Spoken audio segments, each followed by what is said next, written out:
Una cosa que es muy interesante en la vida de los chefs, que ha ido cambiando según los años, ¿no? Independientemente del fenómeno nuestro de Cuba, que tenía una excelente gastronomía. En Cuba un filete millón con champiñón valía $1.20. Pero ahora esto hace mucho tiempo, ¿no? Pues yo decía que primero al chef se le identificaba por el restaurante donde estaba. Por ejemplo, ser chef del restaurante La Zaragozana era todo un premio. Porque La Zaragozana fue el primer restaurante profesional que hubo en Cuba. No se llamaba así, se llamaba La Fonda de la Muralla. Entonces, La Zaragozana está frente a las ruinas de lo que fueron la muralla de La Habana. Pero aquellas ruinas de La Habana en aquel momento le dieron cabida a una fonda y se empezó a cocinar allí.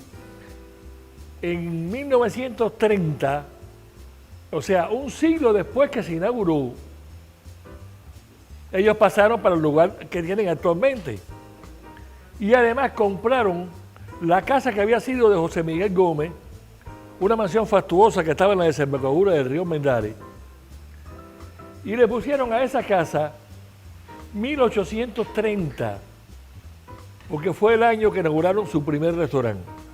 Entonces eran de Zaragoza, Luis Corriús. Además de eso, había otro tipo de restaurantes, como era también, por ejemplo, el Pacífico. El Pacífico lo hacen en 1947 un grupo de chinos llegados a La Habana y se reúnen para hacer un consorcio. Y entonces hacen el arroz con una receta única y distinta a todas las que existían hasta en ese momento. El arroz frito de La Habana, considerado por muchos gourmets, era el mejor de su época. Porque el arroz frito no es chino. El arroz frito, hay un plato parecido que se llama arroz típico. No tiene nada que ver con la sabrosura del arroz frito. Incluso hay una leyenda que se llamaba arroz a la Dillinger. Porque John Dillinger, el famoso gángster, estaban vigilando un lugar donde iban a hacer una operación, un asalto, y se metieron en un carrito que era de un chino. Y le dijo, sirve, si ya estoy cerrando, no tengo nada, inventa. Y entonces empezó a coger ingredientes que sobraban y los combinó de forma tal que salió el delicioso arroz frito, que en un principio se llamaba arroz a la Dillinger.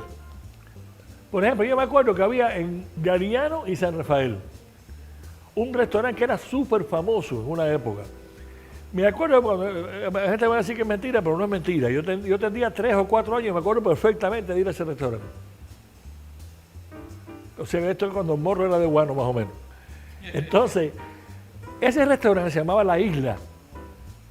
Y me acuerdo de esa manera tan vívida, porque nos ponían a mi hermana y a mí las sillas esas para niños de los restaurantes, que eran de mimbre. Eso era de una señora que tenía en el piso de arriba una casa de huéspedes, que había sido mansión en una época, y abajo el restaurante. Entonces, un señor don Pancho le decían, que tenía mucho dinero, se enamoró de ese lugar, previó lo que iba a ser la esquina más importante de La Habana. Con el Encanto de un lado, el Tencent del otro, la famosa joyería de Trienón del lado de allá y del lado de acá, lo que fue después Flogar. Ella por fin, ante tanta insistencia, le vendió el restaurante a este señor, que por la alegría de habérselo vendido le dio 10,000 pesos más de lo que habían acordado. Ya después vino el fenómeno, se acabó el arte exquisito de los chefs y empezaron a distinguirse chefs de eventos, como lo que es Ramoncito Fleto hoy en día. Él trabaja eventos. Yo no pierdo la esperanza de que tenga su lugar, el lugar de Ramón en Miami, donde todos vayamos a comer. Pero independientemente de eso, ha conquistado lauros con esto, como Gilberto Smith Duquesne, que dio el paro de su vida porque era especialista en marisco. Y un día fue a servir el marisco, la langosta, y se le viró la jarra de café encima de la langosta. ¿Qué hizo? La flameó para fijarle un poco más de sabor, y la langosta al café le valió un premio, porque así es la vida, ¿no? Hoy en día hay grandes chefs en Cuba, pero vinculados a aparatos estatales, como el mismo Erasmo, como toda esa gente que ha sido, ¿no? Por ejemplo, con la fonda de Erasmo, todas estas cosas, pero por el mundo, Ana Quincoses, hay una serie de jóvenes cubanos que se han ganado su fama y su prestigio.